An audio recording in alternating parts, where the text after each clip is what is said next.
I'm here with Dr. Elaine Aron, the author of international bestseller, The Highly Sensitive Person.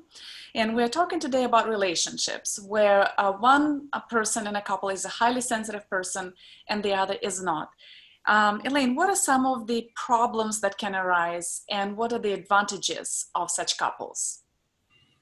Well, I am in such a couple myself, so I can speak quite a bit about it, along with my 30 years or so of studying highly sensitive people and talking with them about their relationships.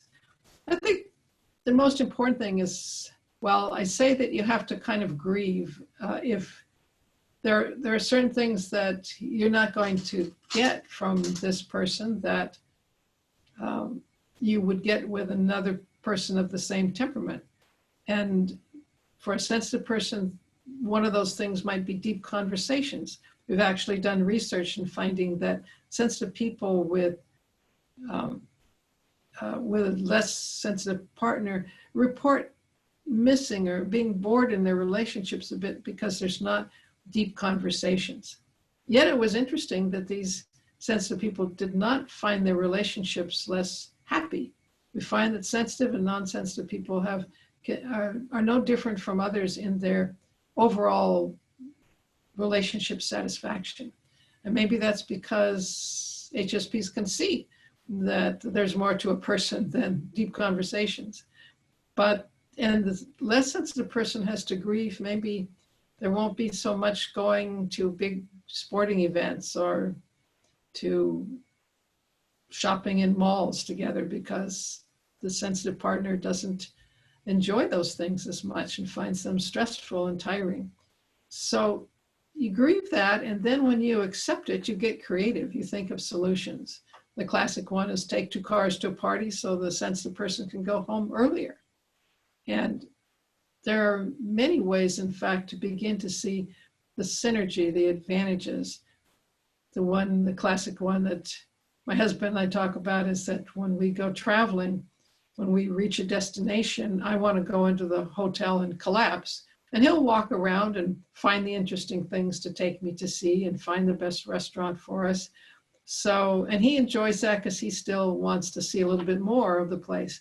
Then the next day when I'm fresh, we go out and see the sites that he's picked out, and I enjoy them more for him having kind of picked out the best. So it can be a wonderful synergy, just the things that the sensitive person notices or worries about, then the other person gets to see those beautiful things or gets to be taken care of. There's enough insurance, there's enough medical appointments, there's proper nutrition. Those are things that sensitive people tend to pay more attention to. Not always, but frequently. So that's the positive side. The tricky side is there will be more conflicts, not only about how you spend your time and your resources, but all the conflicts that couples have generally. John Gottman, whom I'm a great fan of, the couples researcher and clinician, talks about how all couples have conflicts, 62% of which will never be totally resolved. But the happy couples are the ones who deal with their conflicts better. So what are the important rules for conflict resolution in all relationships, but especially for highly sensitive people? And I highly recommend that sensitive people lay out these rules with their partner before an argument so that there's no accusation at the time, and that if you both agree to these, then you just say, hey, we just slipped. No accusation, just back to the rules. And there are three simple rules, really. One of them is that you don't call each other's names or diagnose each other. And that's like, oh, you're so OCD, or you're just lazy, or you're just like your mother. Those kinds of terms. You're even things like you're always depressed. I think you have a depressive problem with depression. You know, those kind of general terms we don't use. Definitely not name calling. So then the second one is staying on the subject. It's so easy to go from you, who's going to do the dishes tonight, to you never do your share. You just don't care about how I feel or my needs.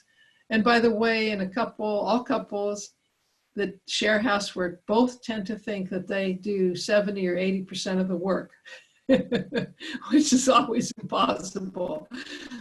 But we're more aware of the work we do than the work the other person does. So if the groceries suddenly show up, you may not think about how much work it went into going shopping. Or if your car is running well, you don't think about the work that goes into taking the car in to be repaired. If the house is always clean, you don't think about exactly how it got clean unless you take into account what's being done by the other person. So sticking to the subject. And then the last one is stopping when you get your pulse is over 100, as John Gottman says, or when you're just over aroused. Because when you start to get angry like that and shout, nothing useful is said. Your focus has gone down to this, whereas you want it to spread out and be more open. And listening to the other person, of course, is very important.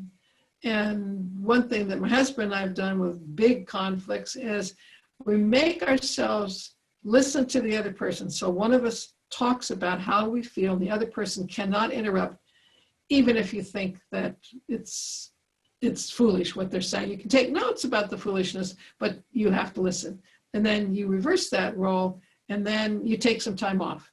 And then you come back, and often your view of the whole situation is changed when you've been forced to see it from the other person's point of view. So those are some of the tricks we recommend for, especially for couples where one person is sensitive and one person is not. A couple other things is that sometimes a sensitive person is seen as the identified patient, the one who's got something wrong with them. And that has to be cleared up by understanding the nature of sensitivity for sure.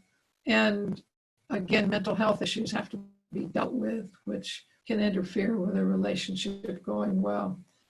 But overall, these couples have a lot of synergy, a lot of promise to them. Thank you, Elaine. And to learn more about the subject, please go to sensitivethemovie.com and check out our latest documentary, Sensitive Lovers, a deeper look into their relationships.